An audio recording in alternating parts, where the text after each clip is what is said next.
things you can do to bring your immune system towards a more normal way of functioning. With autoimmunity, we think of it as dysregulation. It's not like you have a really strong immune system.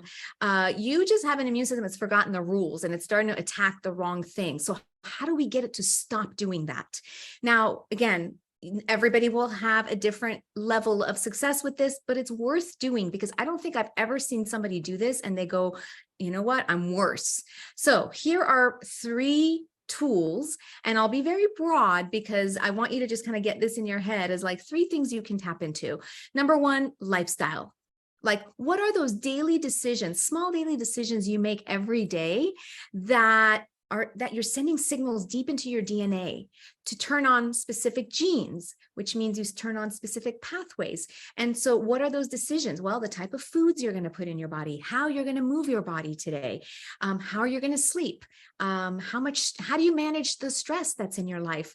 And one that maybe most people don't talk about and may not be on your radar is an awareness of toxins in the environment. How do we start getting exposed to less toxins so that our body doesn't have to deal with this increased burden? These toxins can be very damaging to hormones and mitochondria and cells.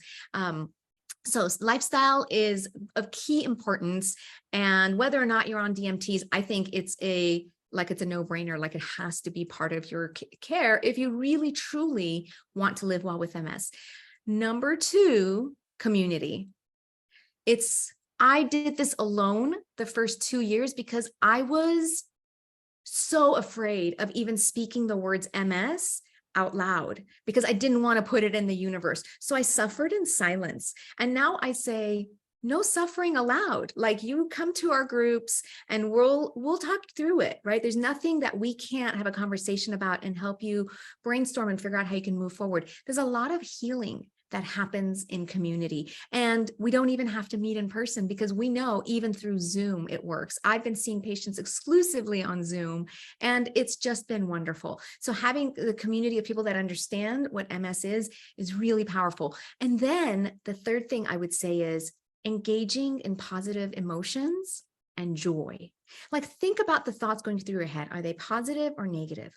Do you feel positive emotions or negative emotions? And you actually have control over where your thoughts and emotions are. So you can be more intentional about doing things that are joyful, dancing, spending time with loved ones, crafting, like whatever it might be. There's really no limit to what that can look like, right?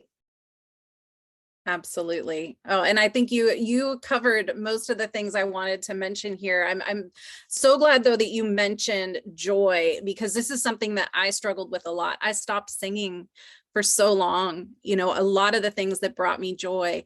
And at a recent support space meeting, we actually had a lot of people who said, I don't even know how to find joy again. And so what we did is we had a conversation. Well, what's something fun that you just want to try? Maybe something you've never done before. And then the next week, everyone came back with the ideas of what they had done. And it was really exciting, and sometimes you find the thing right away that brings you joy and sometimes you don't.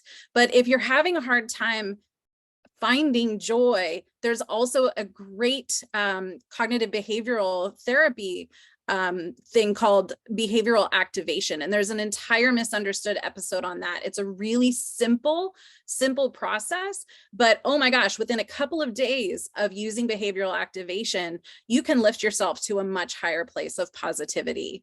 So again, I just want to reiterate, don't suffer in isolation. There's so many groups out there. If you connect with us, we can point you in all sorts of directions, depending on your interests and who you want to most connect with.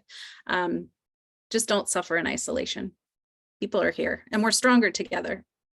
Absolutely. So I hope that gave you some ideas around where you can start working and, assembling your team and figuring out the healing mindset that you need, and how do you pull in the lifestyle strategies to create the healing conditions in your body. It's a lot if you try to do it all in 1 week or 1 month, but it's a process. It takes many months, a year, 2 years to really get good at it. But you got to start somewhere.